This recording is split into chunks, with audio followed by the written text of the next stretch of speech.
La costa del Pacífico de Estados Unidos se estremeció por serie de golpes subterráneos, primero sacudida poderosa en costas de Oregón. Días después, sur de California en un día tembló 16 veces seguidas. Habitantes de grandes ciudades sintieron oscilaciones a cientos de kilómetros del epicentro.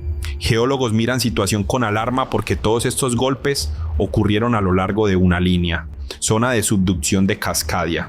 Más de 1000 kilómetros de sutura tectónica, lugar que especialistas bautizaron asesino dormido, y muchos ahora piensan que este gigante da señales de despertar. Recientemente salió investigación científica que hizo reconsiderar todos pronósticos. Lo que descubrieron impactó incluso a escépticos. ¿Por qué nuevos datos del fondo oceánico indican que el próximo golpe puede ser aún más poderoso que hace 3 siglos? ¿Cómo están conectados temblores de enero en diferentes puntos de costa oeste? ¿Está ocurriendo despertar de fallas principales de América? ¿Por qué métodos tradicionales de pronóstico durante muchos años daban cuadro incompleto? ¿Qué exactamente ocurre ahora bajo aguas de Océano Pacífico en área de fallas? ¿Por qué especialistas hablan de posible golpe doble cuando simultáneamente se rompan 2 zonas gigantes? ¿Y qué mostró descubrimiento de enero sobre fragmentos ocultos de corteza terrestre bajo norte de California? Analicemos todo en orden. 16 de enero de 2026, Océano Pacífico en costa de Oregón. Terremoto de magnitud 6 sacudió costa oeste de Estados Unidos. Sacudidas sintieron habitantes a 300 millas del epicentro. Sistema de alerta de tsunami se activó automáticamente.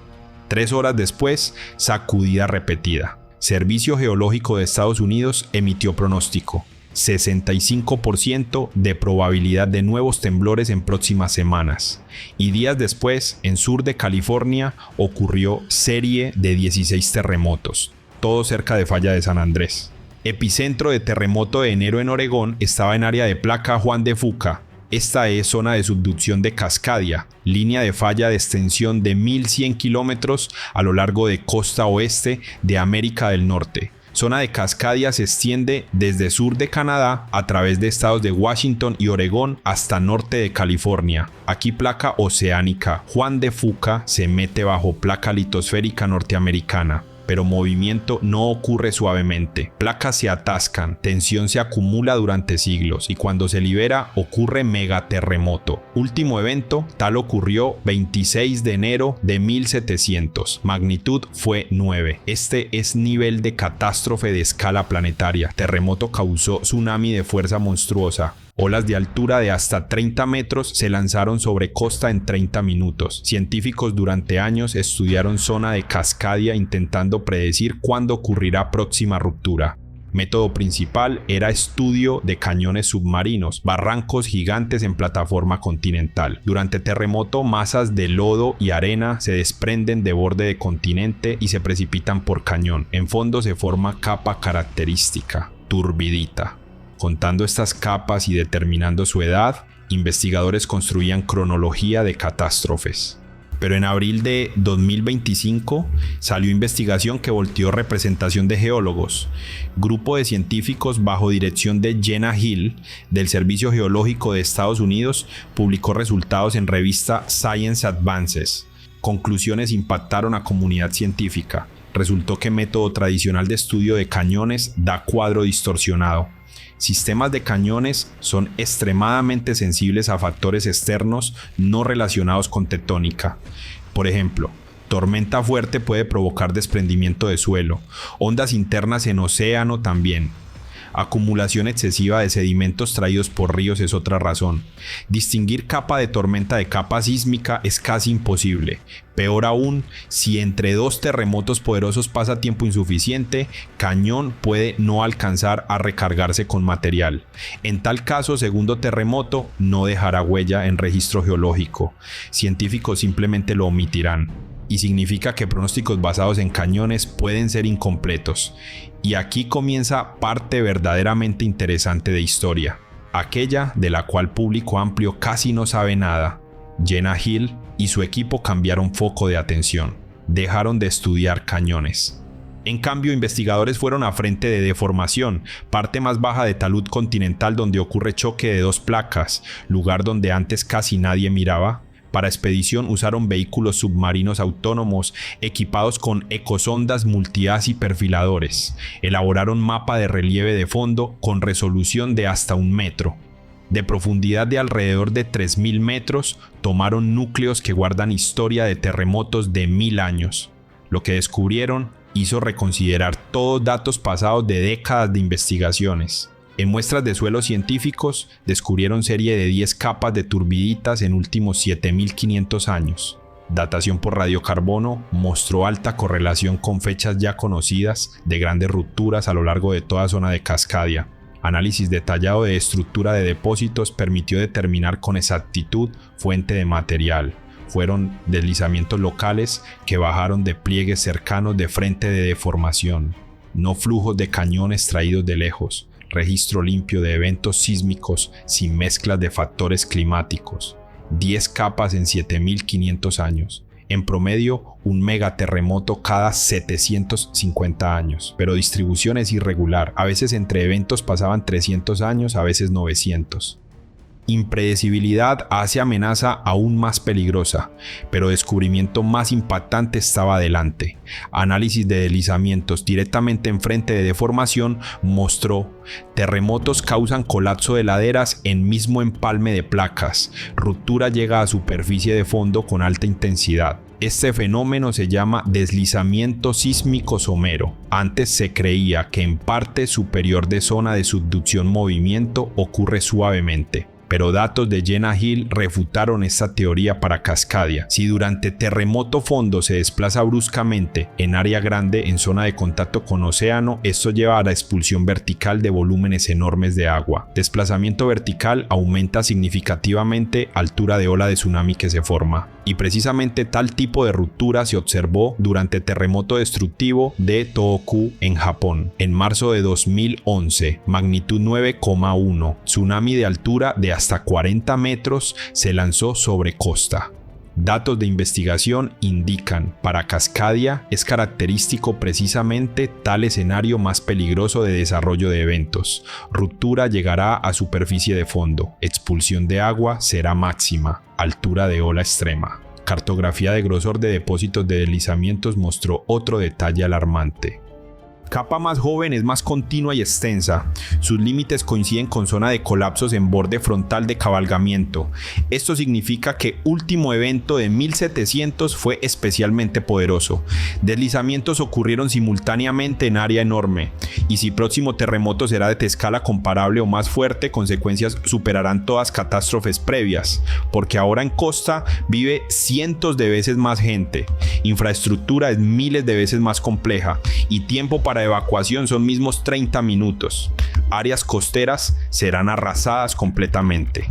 Agua penetrará al interior del continente varios metros. Infraestructura portuaria desaparecerá en cuestión de minutos. Barcos quedarán en centro de ciudad. Escombros de edificios se convertirán en proyectiles mortales. Y esto es solo primera ola. Tras ella seguirán varias más, cada una poco más débil que anterior, pero igual fuerte. Pero esto no es todo. En octubre de 2025, The New York Times publicó artículo advirtiendo sobre posible escenario de pesadilla. Terremoto simultáneo en falla de San Andrés en California y en zona de subducción de Cascadia. 2 megaterremotos en transcurso de horas o días uno de otro. Esto convertirá toda costa oeste de Estados Unidos en zona de catástrofe. Y 15 de enero de 2026 salió investigación en revista Science que hizo este escenario aún más probable. Científicos descubrieron que bajo costa norte de California, placas de tierra están organizadas más complejo de lo que se creía antes. En área de triple unión de Mendocino, donde convergen falla de San Andrés y zona de subducción de Cascadia, se mueven no 3 sino 5 fragmentos de litosfera. 2 de ellos están ocultos profundo bajo superficie. Límites de placas no pasan por donde ni como muestran mapas viejos. En borde sur de Cascadia, parte de placa norteamericana se desprendió y es arrastrada abajo junto con placa gorda. Al sur de Triple Unión, placa del Pacífico arrastra bajo América del Norte macizo de rocas. Fragmento Pioneer.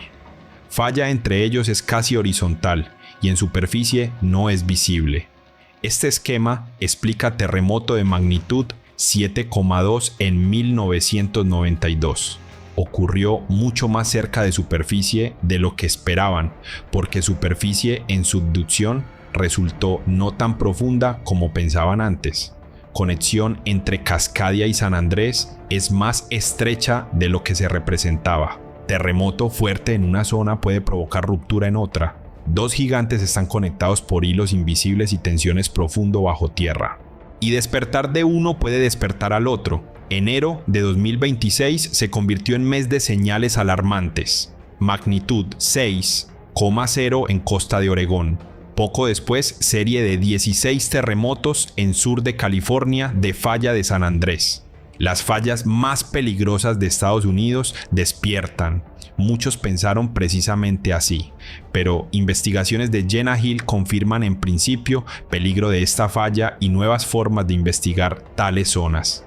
Y también vimos nueva conexión entre dos fallas peligrosas, pero al despertar de zona de Cascadia, ahora esto no tiene relación. Y aquí está por qué. Cuando 16 de enero en costa de Oregón ocurrió sacudida de magnitud 6,0, redes sociales explotaron.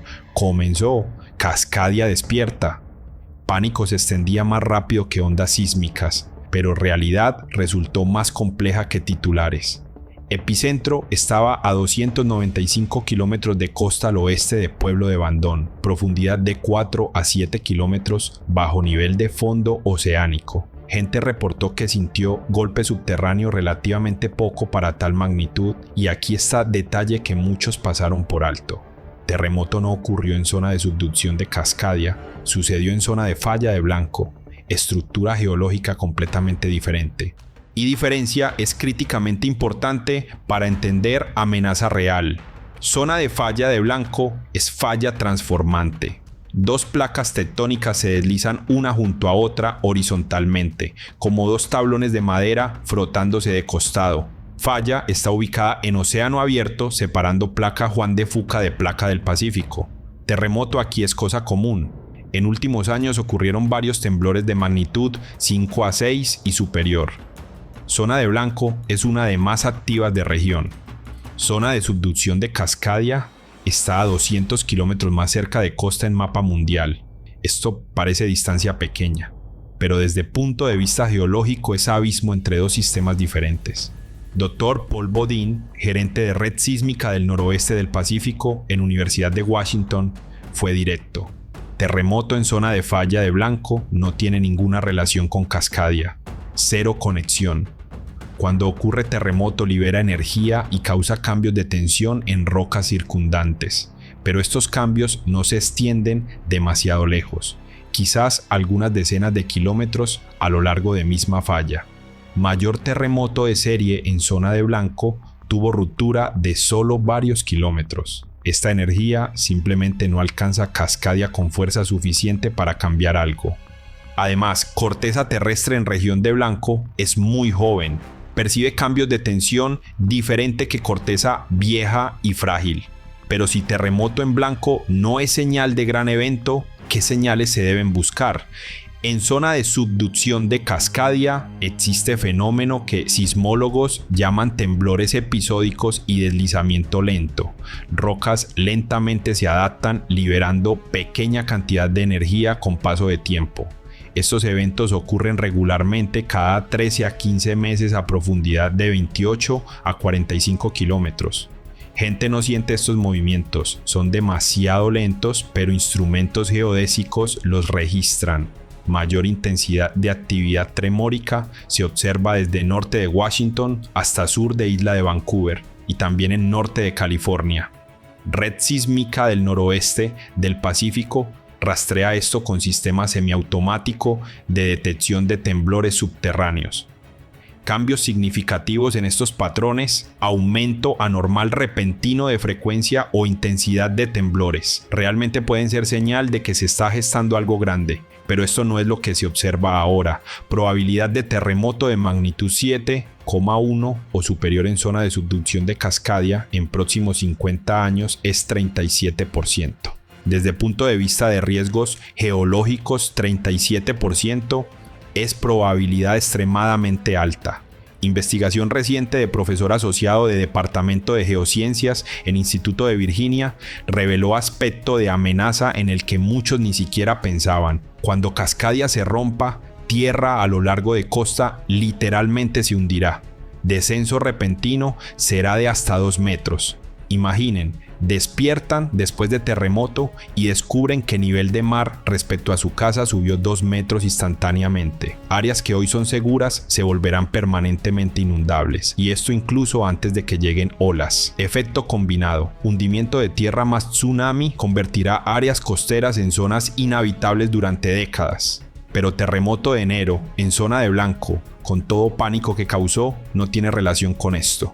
Amenaza real permanece donde estaba, a 200 kilómetros más cerca de costa, donde placa oceánica lentamente se arrastra bajo continente, acumulando energía para descarga inevitable. Si te gustó este video, dale like y suscríbete a nuestro canal para no perderte nuevas publicaciones.